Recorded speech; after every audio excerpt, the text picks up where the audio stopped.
At 7:15 in the morning on October 5, 2025, something extraordinary unfolded over the frigid, slate-gray waters of the Yellow Sea. An American RC-135 rivet joint reconnaissance aircraft silently tracked a North Korean Sango-class submarine that had just broken the surface after spending 48 grueling hours submerged in darkness. For Pyongyang's military command, this wasn't just surveillance, it was an unmistakable act of defiance. Their response was swift and aggressive: scramble the fastest fighter in their arsenal, a Soviet-era MiG-29 Fulcrum, with one brutally simple directive: intimidate the Americans and force them to retreat. But the pilot climbing into that cockpit had absolutely no idea that in the next 72 minutes, he would commit a catastrophic error that would obliterate his career and expose his nation's most critical military secrets. This wasn't just another routine intercept. On one side of the sky stood aging 1980s hardware, desperate and outmatched. On the other, a $67 million EA-18G Growler, America's airborne electronic warfare titan, engineered to dominate the most hostile combat environments on the planet. The MiG-29's reckless aggression was about to ignite a chain reaction nobody anticipated. A single spark in international airspace that could spiral into something far more dangerous than either nation was prepared to confront. The question burning in every analyst's mind: what happens if North Korea fires first? And more importantly, how would the United States respond? Stay with me as we dissect what really happened that morning.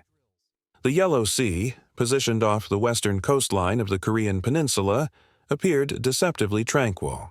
A thin blanket of fog hung low over the undulating waves while fragmented sunlight shimmered across the gray expanse like molten steel. Yet, high above this serene tableau, an American RC-135 rivet joint from the U.S. Navy's 7th Fleet was executing a mission that sent shockwaves through Pyongyang's military hierarchy. For 2 full days, a North Korean Sango-class diesel-electric submarine had remained submerged, operating solely on battery reserves and maintaining absolute radio silence. But submarines, much like human divers, cannot hold their breath indefinitely. As its power reserves plummeted to a critical 9%, the Sango-class vessel had no choice but to surface just 62 nautical miles west of the Korean peninsula to recharge its depleted batteries. Within mere seconds, the rivet joint's sophisticated sensor array locked onto the surfaced submarine. Its radar signature, exhaust temperature readings, acoustic pulse patterns, every single trace of electronic emission became a target for collection. Deep inside the aircraft's pressurized cabin, 2 American signals intelligence operators monitored as real-time telemetry data streamed directly to the USS Theodore Roosevelt, a guided missile destroyer positioned 42 miles away in open waters. Their mission parameters were crystal clear: identify, track, and record. Every ping, every electromagnetic pulse, every microscopic anomaly detected in the waters below represented invaluable intelligence. And in modern naval warfare, intelligence is the ultimate currency of power. Far to the north, inside a hardened military airfield near Wonsan, North Korea's Air Defense Command had already detected the American intruder. Within 4 critical minutes, a MiG-29 Fulcrum thundered off the runway, climbing aggressively to 12,000 feet. Its mission directive was unambiguous: intercept and intimidate. The standing orders explicitly prohibited weapons engagement, but demanded the Americans be pushed out of contested airspace immediately. The crew aboard the rivet joint remained completely unfazed. To these seasoned intelligence professionals, this wasn't an imminent attack scenario. It was an unprecedented opportunity, a golden chance to harvest the complete electronic signature of an outdated Soviet-designed fighter attempting to project dominance. The sea below remained utterly indifferent, its mirror-like surface reflecting the shadow of the approaching interceptor. One aircraft sought confrontation. The other collected information. And in 21st century warfare, information supremacy always prevails. At precisely 7:22 in the morning, the radar display aboard the RC-135 illuminated with fresh contact. A high-velocity blip sliced across the upper boundary of the scope with alarming speed. The MiG-29 Fulcrum, North Korea's most advanced airframe, still operating with technology frozen in the 1980s, had just departed Sondok Air Base.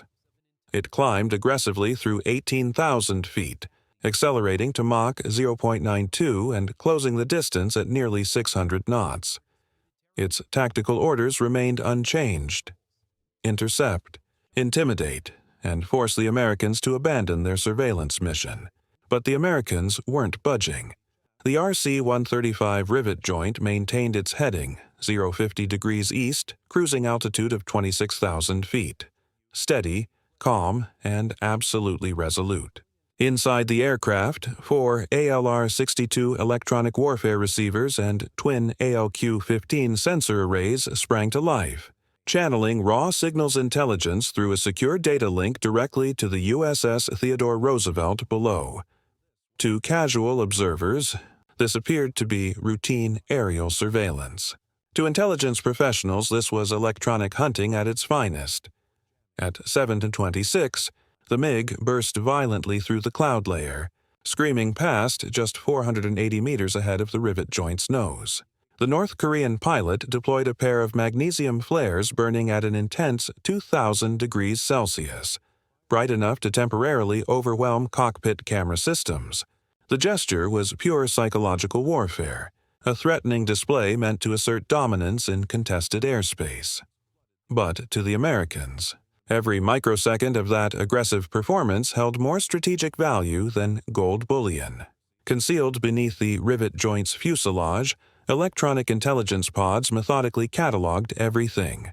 Radar frequencies ranging from 9.7 to 10^1 gigahertz. Encrypted radio transmission cycling at 240 millisecond intervals. Even the subtle acoustic signature of the MiG's twin Klimov RD-33 turbofan engines, information that would permanently define this fighter's electronic fingerprint. Below the surface, the North Korean Sango-class submarine crew panicked. Hearing the sonic disturbances above, the submarine commander ordered an emergency crash dive. This desperate maneuver generated a massive roar of cavitation bubbles exceeding 185 decibels, easily detected by passive hydrophones deployed across a 60-mile radius. In submarine warfare doctrine, that noise level is nothing short of tactical suicide. The rivet joint's crew exchanged no words. They simply observed their displays and quietly acknowledged what was unfolding. Every reckless maneuver from Pyongyang transformed into another packet of exploitable military intelligence. In this high-stakes contest between raw aggression and calculated analysis, one side was performing for intimidation, the other was recording for domination. And the more aggressively the Fulcrum maneuvered, the deeper it dug its own strategic grave. At 7:35 in the morning, the North Korean MiG-29 broke its aggressive pursuit pattern and executed a sharp banking turn to the right, climbing to 28,000 feet. Its onboard radar system, an N019 slot-back pulse Doppler array originally manufactured in 1983, achieved target lock on the American RC-135, triggering an audible tone in the pilot's helmet. For Pyongyang's military leadership, this felt like a moment of tactical triumph. For the Americans, it was merely the beginning of a countdown.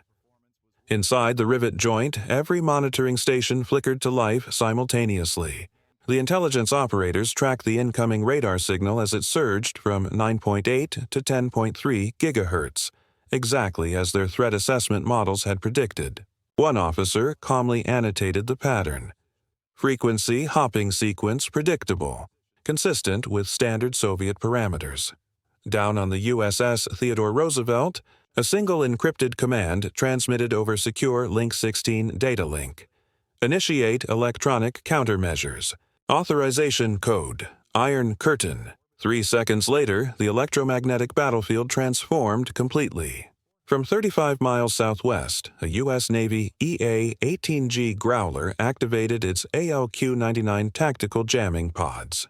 Concentrated beams of electromagnetic energy rippled invisibly through the atmosphere, unseen by human eyes, but absolutely devastating to enemy radar systems. The MiG's radar display erupted into complete chaos. Dozens of phantom contacts materialized instantaneously, flickering, rotating, multiplying across the screen. Some contacts appeared to move in reverse. One false target registered inside the fighter's own cockpit. The North Korean pilot yanked the control stick violently. Disoriented and confused, he attempted to reacquire the American aircraft, boosting his radar's output power by 40%. But the harder he pushed his system, the more electromagnetic noise he generated. His radar burned through its entire calibration cycle in just 6 seconds. In that critical instant, the rivet joint completely vanished from his display, replaced by a massive cloud of false returns stretching nearly 12 nautical miles in diameter. Deep below the surface, the Sango-class submarine detected the electromagnetic storm penetrating the water column. Sensors saturated, communications scrambled. Convinced they were under active attack, the submarine commander ordered another emergency dive. The violent descent maneuver fractured the pressure hull's outer plating, causing a localized implosion at 120 meters depth that flooded an entire compartment. North Korea's Guardian had just crippled its own shadow. At 7:41, the Growler's electronic warfare officer received final authorization. Deploy Visual Deterrent. The EA-18G rolled smoothly into optimal firing position, positioning itself with tactical superiority above the MiG. A single AIM-120 AMRAAM missile achieved complete lock instantly, both infrared and radar guidance systems confirmed. When it launched, the missile accelerated to Mach 4.1 in less than 2 seconds. The detonation occurred exactly 1.8 seconds after launch. A brilliant orange fireball bloomed at 25,000 feet, scattering metallic fragments across the ocean below. No parachute deployed, no ejection sequence initiated. The radar contact simply dissolved from every tracking system.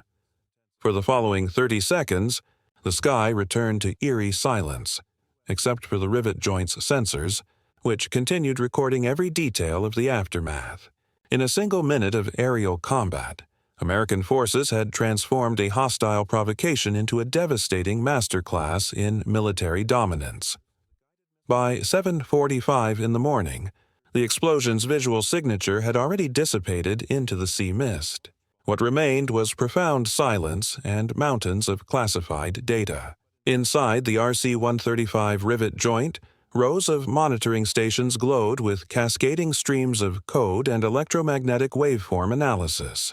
Every single pulse emitted by the destroyed MiG-29 had been captured, analyzed, and permanently archived. In just 72 minutes of airspace confrontation, the United States had collected what intelligence analysts later classified as the most comprehensive electronic profile of North Korean air power ever recorded. The intelligence haul was absolutely staggering. Over 18.4 terabytes of raw telemetry data, including complete radar sweep patterns, encrypted voice communications, and precise engine harmonic signatures from the twin Klimov RD-33 turbofan engines. The RC-135's signals analysts logged 114 distinct frequency hopping sequences, each one revealing the MiG's obsolete encryption architecture, still operating on Soviet-era algorithms dating back to 2001, even its identification friend or foe transponder, codes traced back to legacy modules no longer deployed by any modern air force. Thermal. Imaging cameras aboard the EA-18G Growler recorded every phase of the engagement with remarkable precision, exhaust ports glowing at 462 degrees Celsius. The transmission housing peaking at 198 degrees just seconds before final detonation. These thermal signatures would subsequently become the baseline targeting reference for future missile guidance programming. The fulcrum, in its final moments of existence, had inadvertently become its own technical manual for destruction. Below the surface, the situation proved equally catastrophic for Pyongyang. The Sango-class submarine, violently shaken by the pressure wave from the aerial explosion, was forced into an uncontrolled emergency surfacing. Its acoustic noise profile, measured at 192 decibels, was instantly tracked by 5 sonobuoy arrays and 2 American destroyers across a detection range of 58 nautical miles. Within minutes, its precise coordinates were triangulated, photographed, and permanently archived without firing a single torpedo. Aboard the USS Theodore Roosevelt, officers stood silently over illuminated tactical displays, monitoring as the entire battlespace network updated in real time. The complete sequence, from the MiG's initial takeoff to its total destruction, had unfolded within a compact 72-minute window and concluded with near-perfect intelligence. Extraction. To casual observers, it resembled a brief aerial skirmish. To Pentagon strategists, it represented a masterful stroke of intelligence warfare. Every frequency jammed, every radar system blinded, every acoustic signature recorded and archived. Each second held measurable value, not in casualties but in actionable intelligence. When the rivet joint finally banked south toward Okinawa, its mission stood complete. The Americans hadn't merely survived this dangerous encounter, they had fundamentally rewritten the strategic calculus behind it. At 8:27 in the morning, the RC-135 rivet joint broke its surveillance pattern and turned southward toward Okinawa. Behind it, the Yellow Sea appeared calm once again.